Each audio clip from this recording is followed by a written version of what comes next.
and I'm very glad you're joining us again today. Today we're going to have another very interesting, and more than interesting, an incredibly important show with the author of Seeds of Deception and Genetic Roulette, Jeffery Smith. Jeffery is also the executive director of the Institute for Responsible Technology and is really one of the leading voices internationally in the subject of genetically modified foods and organisms. He comes with a wealth of information, both on the level of health and the effects that have been proven to be deleterious for human health, and certainly if you're a rat, you don't want to eat GMO foods, and the whole political landscape and the way our governments, really all governments, are being influenced very profoundly by the heavy hand of corporate power. And it's really important for us all to really get what Jeffery has to share with us so we can get some leverage in this world where our food is really being jeopardized. So, Jeffery, great to have you on the show. Thank you, Mitchell. Absolutely. How did you get into this in the first place? What motivated you to even look into this subject? And what's the problem with GMO food anyway? All together, okay. Well, that's what I all learned at one point. I learned that there's a problem with GMOs. They were about to be introduced in 1996, and no one was doing anything about it. It was a molecular biologist who was giving the lecture, and he was aware of the subtle changes that could occur at the DNA when you just force genes from one species into the DNA of another species, how it can create massive collateral damage, change all sorts of functioning, destroy sequences that we don't even understand the importance of, and that at the same time we were doing this, it wasn't just in the laboratory, which would have been fine, in my opinion, but it was being released into the environment so that it could cross-pollinate with other species or other non-GM crops, and then perpetuate contaminating the gene pool for longer than the effects of global warming and nuclear waste. And at the same time, it was being put into the food supply, so That's every single person... powerful statement. Yeah. I mean, we're talking about exposing the products of an infant science to the entire population and putting it into the environment when we have no technology to recall it. And so... Into the environment and into the food supermarket marketplace. Exactly. So we were playing with a level of danger and risk that had never before been broached, and it was being done with little care. And as I started to investigate, it was done by ignoring the science and ignoring the scientists and the warnings. I see. That's awful. Yeah. That's awful. So basically, it was a political maneuver that allowed this to happen, i.e., be released into the environment. Precisely, and we actually track the mechanics of that politicians, of the political maneuverings. We have the first Bush administration telling the FDA promote biotechnology. And so Dan Quayle was running the Council of Competitiveness and said GMOs will increase U.S. exports and therefore no regulation. So the FDA had a policy of no regulation, no approvals. And the way they created that policy is they created a new position for Michael Taylor, who was Monsanto's former attorney. Monsanto, of course, is the big biotech company. He came in, created this, or oversaw the creation of a policy that said, we're not aware of any information showing that GMOs are significantly different, therefore no testing is necessary. Different than the rest of other food. Right, exactly. So they said no testing, no labeling. You don't even have to tell the FDA if you want to introduce a GMO. Now, but before we get off of Michael Taylor, I got to tell you, Michael Taylor then became Monsanto's vice president, and he's now Obama's U.S. food safety czar. And the sentence in the policy that was the basis for this hands-off approach was a lie. It turns out that the overwhelming consensus among the scientists at the FDA were that GMOs were different and dangerous and should require long-term study. But the policy said, we're not aware of any information showing that the foods are different. So that's just a blatant lie, not even an omission, but a total lie. We know because total 44,000 secret FDA documents were made public from a lawsuit 7 years later, and it showed that it was a complete fictitious statement. So on that basis, is Michael Taylor prosecutable? No, he's amazingly Teflon-like. You can't find... Oh, so he used to work for DuPont also? I think so. It's amazing how little his signature appears in incriminating paper trails. He really knows his stuff. I think he's probably responsible for more food-related illnesses and deaths than anyone in human history, which makes his current appointment as the food safety czar that much more shocking. Oh my God, food safety. It sounds like just the opposite. Yes. I mean, no, this is really harrowing. Yes. It seems to me that a good attorney, or maybe even the FDA, maybe I'm dreaming right now, could actually put together the case to have this prosecutable. But of course, a lot of other people would have to go with it because there's a tremendous amount of collusion in this. It's not just one person. You see, the thing is, the government is really more like a corporatocracy at this point. And so We talk about that here all the time. Yeah, I'm sure you do. And you can't really prosecute them for doing what is standard business practice right now. What we're looking to see lying, thieving, stealing. Totally. And the thing is, you know, it's an interesting policy. Look at Goldman Sachs and all their friends. Absolutely. Now, it's interesting that the FDA should give companies like Monsanto the ability to determine if their own foods are safe, knowing that they were fined $700 million for lying about the safety of PCBs and poisoning a nearby town next to their factory, lying about Agent Orange, lying about DDT, and now they said, okay, you can tell us if your foods are safe. We require no safety studies. And no labeling. Right. So, despite the precedence of the corporation's malefic history, if you will, and criminal behavior, essentially. No, actually. Actually. Yes. There is no recognition of that in the court of law today. Well, it's like corporations right now carry a kind of scot-free ability. You know, they can just get off scot-free without individuals in the corporations suffering any consequences. Yes, basically. Exactly. Yeah, exactly. So going back, in those 44,000 studies that were released, what were they saying about the danger of GMO foods? Okay, so those weren't studies, those were memos. There were some studies in there. Okay. They were saying there could be increased allergies, there could be increased toxins, both grabbing toxins from the environment, creating new toxins, and taking toxins and increasing the levels of existing toxins, and causing nutritional problems. They talked about the possibility of creating new diseases like antibiotic-resistant diseases.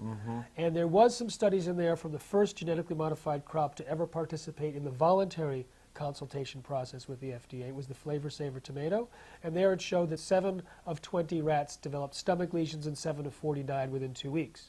And that the FDA scientists said that there's still no demonstration of reasonable certainty of no harm, that unanswered questions remain, but the FDA put up no red flags to stop the introduction of that tomato. I remember, as I mentioned to you before, knowing John Hagelin and having him on the show talking about GMOs during his presidential campaigns, actually, in 1996 and 2000. Right. And I do reach back far with this because I was a total advocate of the Natural Law Party, and I'm glad to hear that you were a voice there as well.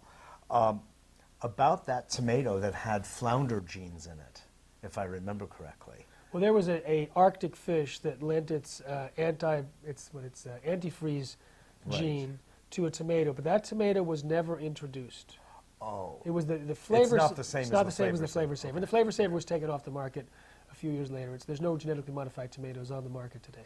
What's the difference, Jeffrey, between genetically modifying a plant and the idea of breeding for higher quality, more durable plants? Well, you could Be take they edible plants or flowers, for that matter. So there's natural sexual reproduction. You can put different types of tomatoes, you can put different types of corn, etc., and you can cross-pollinate, and you could select so you can pull a high-yielding and disease-resistant crops and try and get a high-yielding, disease-resistant hybrid. But you can take a fish and you could put it in a room with a tomato, and you could turn the lights down low, and you could put some music on and serve some wine, and you probably won't end up getting them to create offspring. But you could take the gene from the fish, make millions of copies, put it into a gun, shoot it into a plate of millions of cells of plants, hoping that some of those genes make it somewhere into the DNA of some of those cells, and then you clone those cells into a plant, and now you have every single cell of every single plant that's grown in millions of acres that contains a fish gene. And the process of insertion and cloning causes massive collateral damage. The actual DNA sequence could be 2 to 4% different in the GMO compared to how it started. And there could be genes that will be shut off accidentally, turned on permanently, changing their levels of expression. And these changes can create higher levels of allergens, toxins, new diseases, and nutritional problems, just what the FDA had said.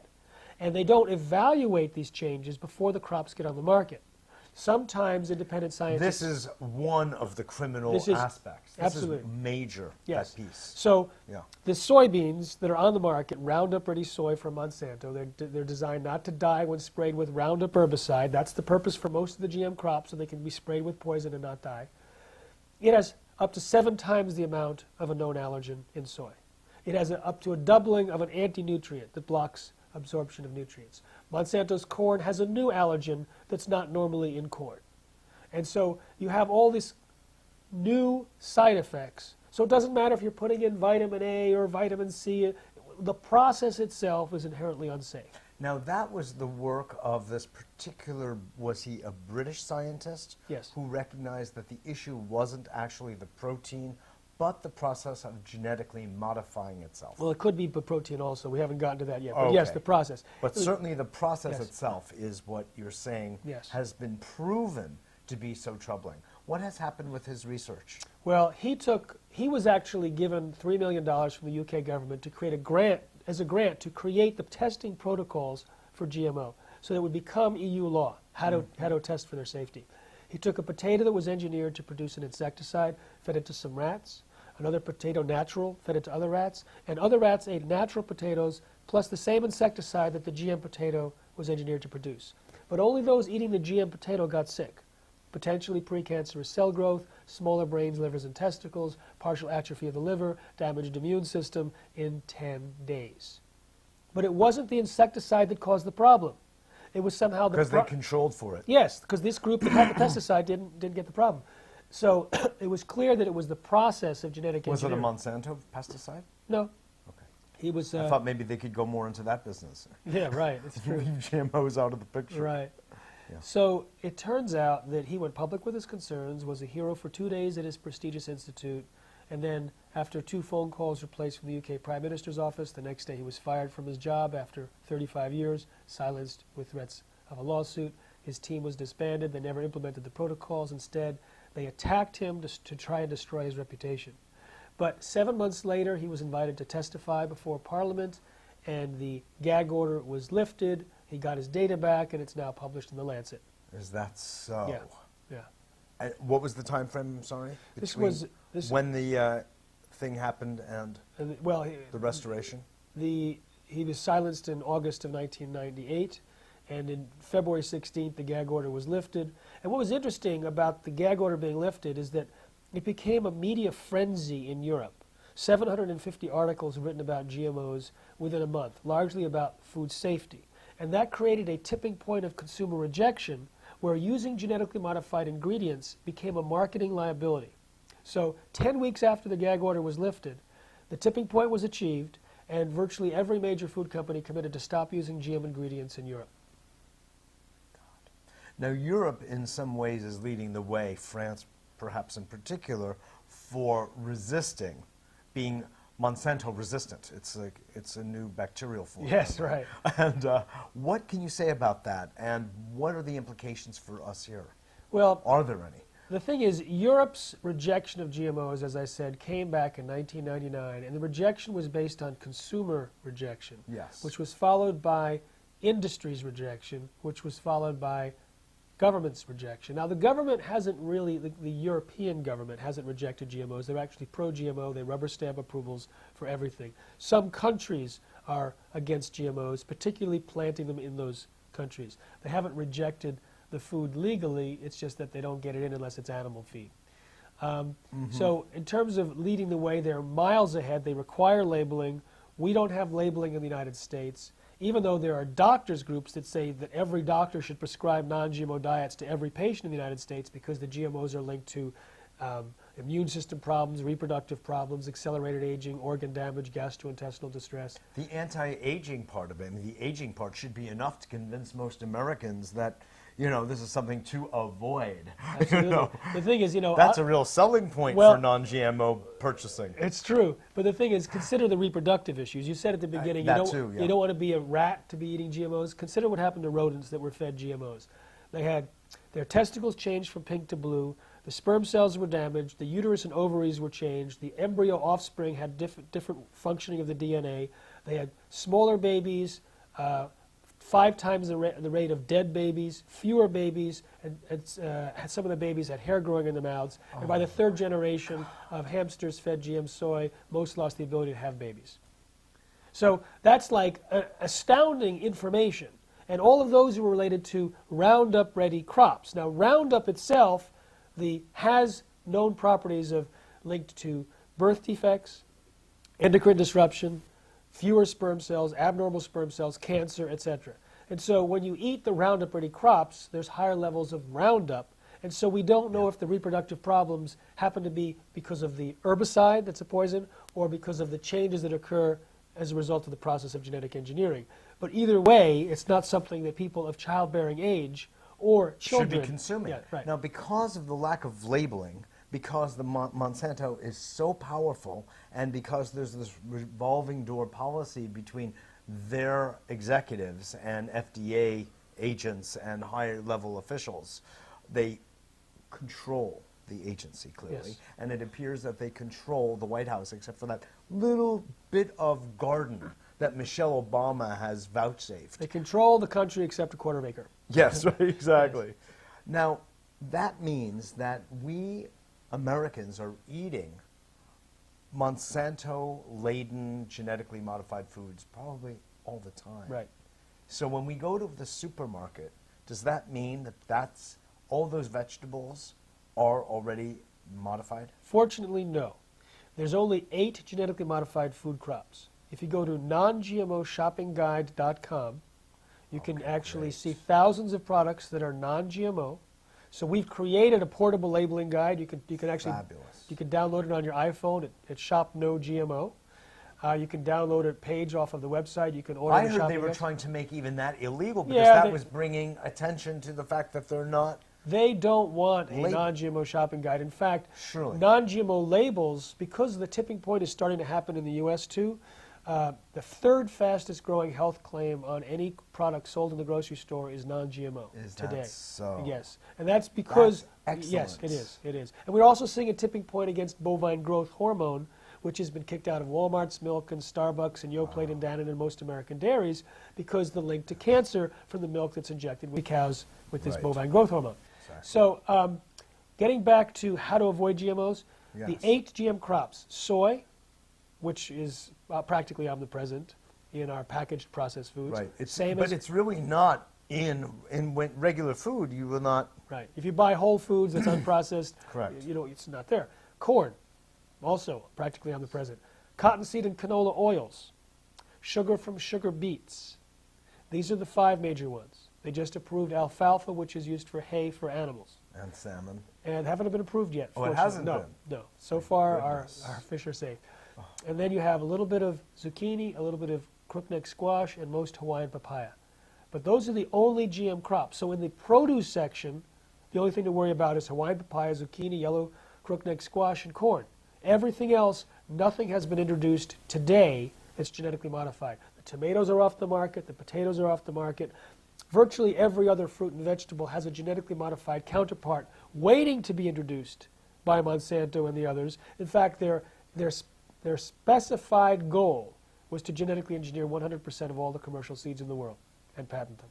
And that was their plan, and it got derailed by the gag order being lifted on Dr. Arpad Pusztai and the consumer rejection issue happening in Europe, and now we intend to stop their train and take it entirely off the tracks in the United States by educating people about the health dangers, how to avoid GMOs, and the fact that only a tiny percentage of the population need to avoid GMOs to create this tipping point. Because there's no consumer benefits to GMOs. Yeah, please speak to Right. that, because this Yeah. gets into the how to Yes. and what to do. Yes. You see, there's no consumer benefits to GMOs.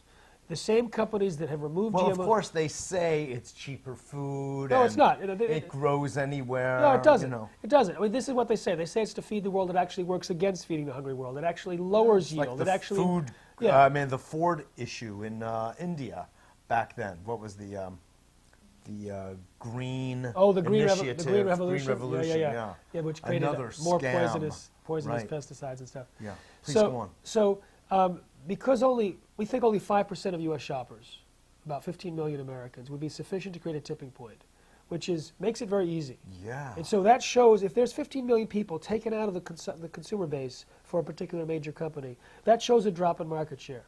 It demonstrates a trend. They can replace the GM with the non-GM without even replacing their ingredients. I mean, without even changing their recipes. They can just put the non-GM corn and the non-GM soy in there. So we make it easy for them to say, we want to maintain our market share. It's starting to slip. We need to go non-GMO. So to get 15 million Americans, we make it even simpler, 5.6 million households. And so if we can guess that, then we think we're probably right. There's a lot of people in businesses that go, yeah, that should be significant enough to cause a change in the purchasing patterns of major companies. So how do we get these people? Well, we have health-conscious shoppers, 28 million buy organic on a regular basis. We have those that think GMOs are really unsafe, 87 million. We have those that would... That overlap with that first Yes. group and others that don't. Exactly. We have those that would avoid GMOs if given a choice. That's 159 million, most Americans. And we even have 95% of Americans say they want GMOs labeled. Now, let's take a look at those 53%. Is there any group that says we don't care, label, not label, we'll eat what they give us? Well, you know, what I say is that the junk food eating couch... Shoot me! Yeah, right. We're going to die anyway. Just start... Let's just go to war! Yeah, I'll take the GMO direct into the veins, bypass the stomach. You know, I say that the junk food eating couch potato American who does not realize that food relates to health will never know that they've been eating GMOs and will never know that we got rid of them for them. You see, we don't need... Ignorance is bliss. It's like, just give me the stuff, more stuff. Yeah. So I think that we can create a revolution in our kitchen. We can create a revolution in the aisles of the supermarket. In fact, we already are. You know, RBGH has been around for so many years. It's kicked out... Bovine growth hormone. Bovine growth hormone. It was kicked out of all these different companies. And if you listen to General Mills, it says, yes, the consumers demonstrated a preference for our Yoplait without bovine growth hormone, and so we removed it because of their preference. And then 10 days later, Dannon said that they were going to remove theirs. So there's a lot of pressure. There's the domino effect, Absolutely. momentum building. You know, in Europe, it took about a week. Unilever said we're removing it, and within a week, virtually everyone said so. That is incredible. Yeah. Now, what is the relationship between Codex Alimentarius and that movement, which has unfortunately, as I understand, overtaken Europe, Yes. and the GMO situation?